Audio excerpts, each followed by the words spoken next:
Hey fans, this is Glenn from the Catford Studios.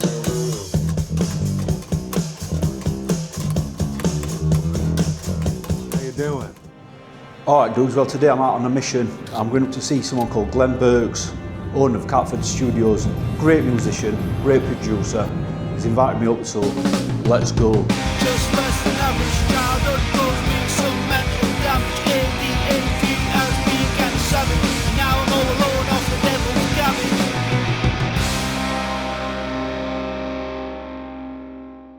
So here I am at Catford Studio with Glenn Birks. He's going to show me around his setup, gives a talk for how he does stuff. Am I on? Yeah. Hey fans, this is Glenn from the Catford Studios. How you doing?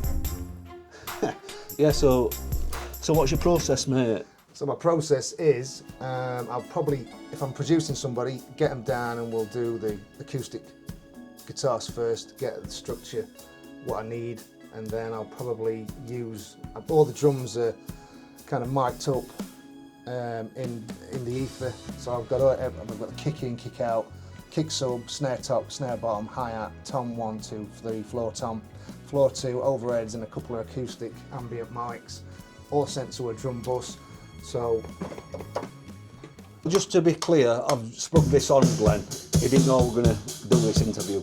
okay, yeah, he just sprung it on me completely.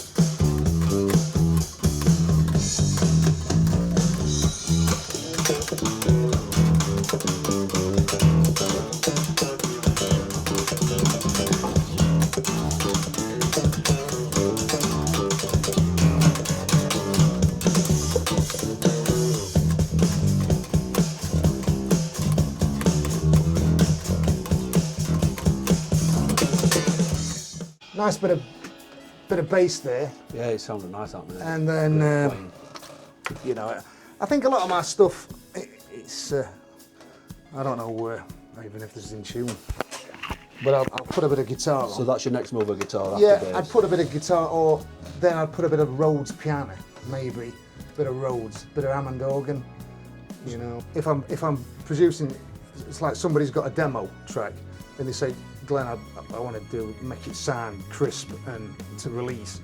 My process is get them down, do a structure, get them to play acoustic a couple of times as the fulcrum of the mix, and then once we've got the structure all pinned down in 2 or 3 different layers of acoustic, then it'll be a case of putting a nice drum line together, you know, building it up. Yeah. Then once we've got the acoustics, the drum line, so that the guitarist has got something like an anchor point, if you don't like using metronome, then we can layer it with a bit of electric guitar, so we're getting like the bones of the song. Yeah. Once you've got all that, you'll put a bit of meat into it, a bit of bass, then you'll work on drums and put like little kind of motifs and little elements, so it sounds a little bit more, you know, there's like is it a counterpoint between instruments where you might do a little flurry, and then you can put in the drums, you can put in like a little fill or something, so it sounds human. And then after that, it's a case of what they want, you know, what canvas they want. I mean, I can bring in the entire Catford sound, which is like the brass, the string section, or the orchestral bits and pieces. Or they might just say, I just want a bit of piano or a bit of Hammond. But you know, it's their discretion. Really. So basically, people come in with an idea and you create the final product for them. Yeah. You'll give them options what they want, and then they'll just tell me the structure, how the song is, and finally, you know, once you've got everything they're after, we'll do vocal process, which is that's like a different beast altogether. Yeah. So you mentioned keyboard earlier. Yeah. Do you play it or do you draw it in? No, I play it. I play it, yeah. I'm not a pianist, but I do tend to find I can work out the chords, and then it'll be, as it's all MIDI, you can just kind of cut and paste. You know, you're not playing it live. It varies every track. It varies, yeah. There's kind of no set template. You'll just think that sounds nice. Yeah. That fits. You know. I don't even think this is tuned up.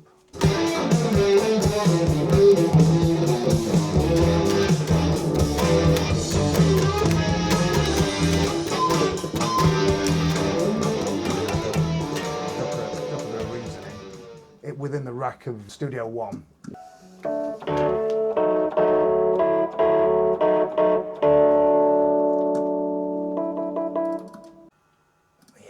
something if we just slow the tempo down a little bit. Yeah.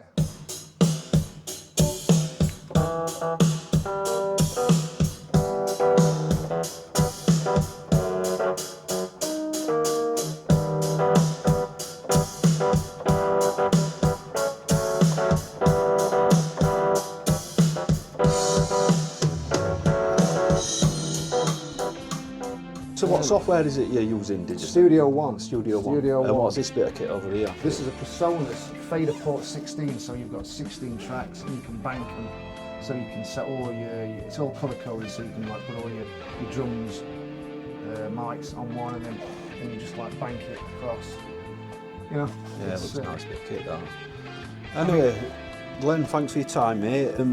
How could someone contact you if they wanted to release the new masterpiece? If they're in, I think what I'm trying to do is, if anybody out there's got a song that they've wrote on an acoustic guitar, but they haven't got a means to record it or a means to kind of release it so it's polished, I'd love to offer a service where, you know, for a nominal fee you could come here, you could record it, I could master it and mix it and release it on Catford Studios, and then you've got like a track out there, you know.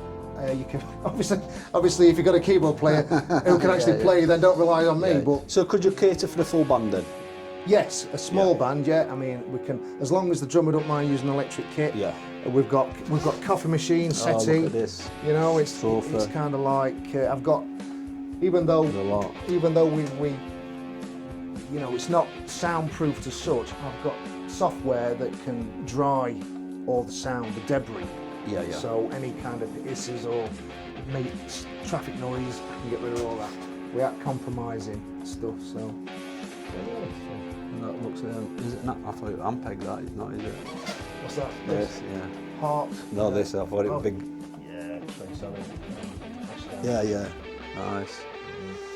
So, how would they find you? Facebook, Instagram, yeah, TikTok. Yeah.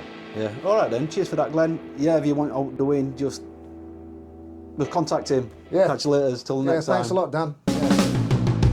Just